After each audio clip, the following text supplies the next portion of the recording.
Shalom, selamat pagi dan salam sejahtera bagi saudara yang dikasihi Tuhan dimanapun saudara berada. Doa saya, saudara tetap di dalam penyertaan cinta kasih Tuhan. Apa kabar saudara? Tetap semangat ya. Semoga apapun yang kita jalani, apapun yang kita hadapi, tidak pernah mengurangi sukacita kita di dalam menjalani kehidupan. Karena kita percaya kasih setia Tuhan selalu menyertai kehidupan kita. Amin. Amin. Sebelum kita melanjutkan segala aktivitas, marilah kita mempersiapkan hati dan pikiran serta meluangkan waktu sejenak untuk mendengar firman Tuhan. Biarlah Roh Kudus bekerja dengan leluasa di dalam firman Tuhan, mengubah, mengajar, dan menuntun kita di dalam menjalani kehidupan lebih baik. Marilah kita berdoa.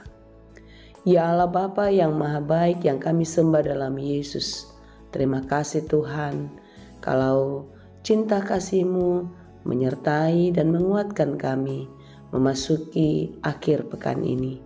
Dan kami percaya hari-hari kami selalu bersama dengan Tuhan. Tuhan tidak pernah meninggalkan kami. Oleh karena itu Tuhan, biarlah Engkau selalu menuntun dan mengajar kami menjadi pribadi yang lebih baik, lebih kuat, dan tetap setia kepadamu. Kami mau dengar-dengar akan firman Tuhan. Kiranya Tuhan membuka hati dan pikiran kami, sehingga kami mengerti setiap firman-Mu, dan kami boleh dipakai untuk menjadi pelaku firman yang baik di dalam kehidupan ini.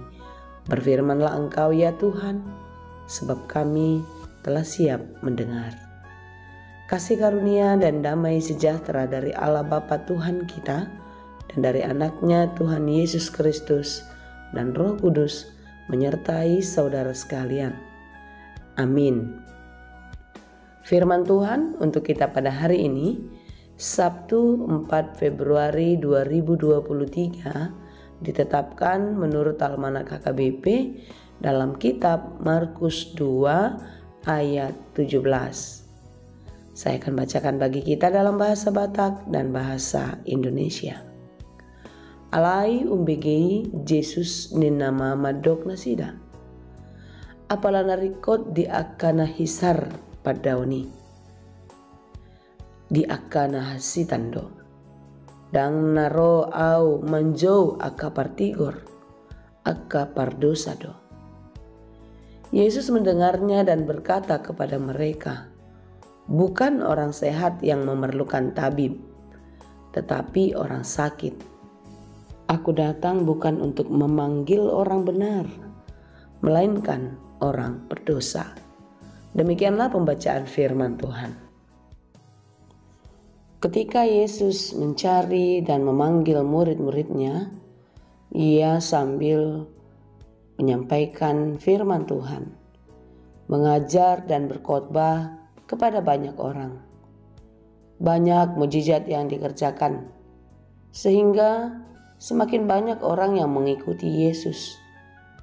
Kemana Yesus pergi, banyak orang berbondong-bondong ingin mendengarkan khotbahnya, ingin melihat mukjizat yang dikerjakannya.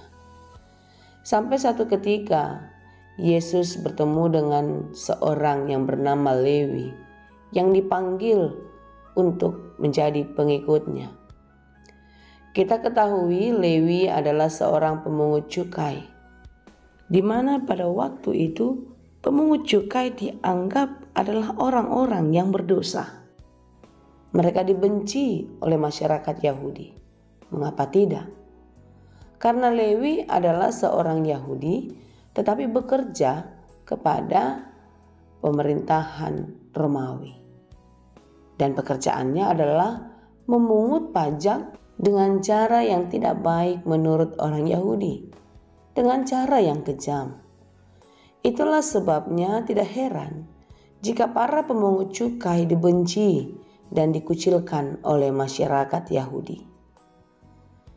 Melihat ini saudara yang dikasihi Tuhan, ketika Yesus mampir dan makan di rumah Lewi, banyaklah pemungut cukai dan orang-orang berdosa bersamanya. Maka para ahli Taurat dan orang-orang Farisi protes akan sikap dan tindakan Yesus waktu itu. Orang-orang Farisi menyindir Yesus yang mau makan bersama-sama dengan Lewi dan para pemungut cukai lainnya. Tetapi dengan jawaban yang tak diduga-duga, Yesus menjawab para Farisi itu dengan tegas bahwasanya kedatangannya adalah untuk mencari, untuk menebus orang-orang yang berdosa. Hal ini sangat jelas sekali dengan ungkapan Yesus yang mengatakan, bukan orang sehat yang memerlukan tabib, tetapi orang sakit. Aku datang bukan untuk memanggil orang benar, melainkan orang berdosa. Bukankah dunia ini telah berdosa? Semua kita telah berdosa. Dan karena dosa-dosa kita, Tuhan tidak mau kita dihukum selamanya dan binasa. Itulah sebabnya Yesus datang ke dunia. Dia datang untuk saudara dan saya. Dia datang untuk menebus dosa-dosa kita.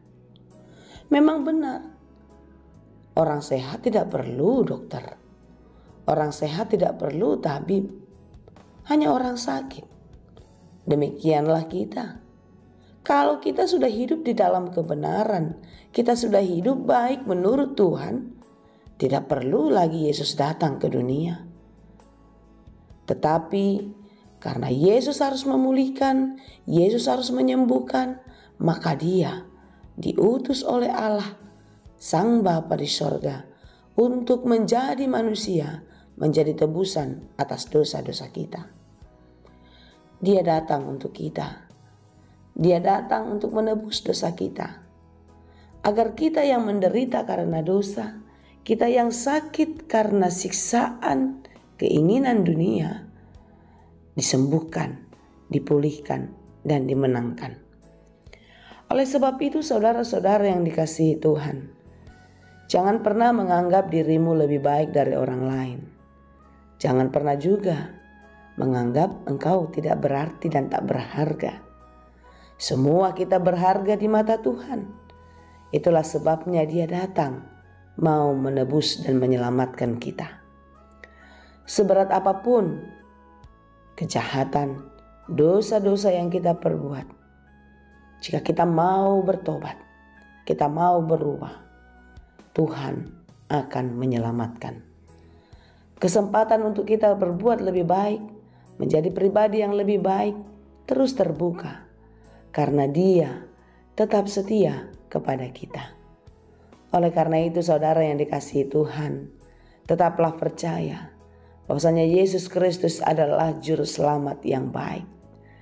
Juru selamat yang penuh kasih, yang selalu memperhatikan, yang selalu mencukupkan apa yang kita perlukan. Karena itu, serahkanlah hidupmu. Berserahlah hanya kepada Tuhan, karena Dia adalah Allah yang baik. Yesus datang untuk menebusmu, karena Yesus datang untuk orang-orang yang berdosa. Kiranya keselamatan yang sudah dikerjakan Yesus tidak menjadi sia-sia, dan kita boleh memegangnya senantiasa sampai Maranatha tiba. Amin. Terima kasih Tuhan untuk firman-Mu. Mampukan kami untuk mengerti firman-Mu setiap waktu, sehingga kami dimampukan untuk melakukan semua pekerjaan baik seturut dengan kehendak-Mu. Dan biarlah kami mengerti akan maksud dan rencana Tuhan di dalam kehidupan kami, sehingga kami tidak pernah berputus asa, kami tidak kecewa, tetapi kami terus kuat dan berpengharapan di dalam-Mu, sehingga kami dimampukan menjadi pemenang di dalam kehidupan kami yang penuh dengan tantangan.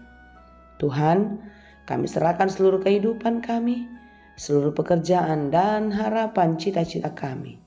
Biarlah Engkau yang memberkati. Terima kasih Tuhan. Kami serahkan seluruh kehidupan ini, hari ini, dan sampai di masa yang akan datang. Dalam Yesus kami berdoa.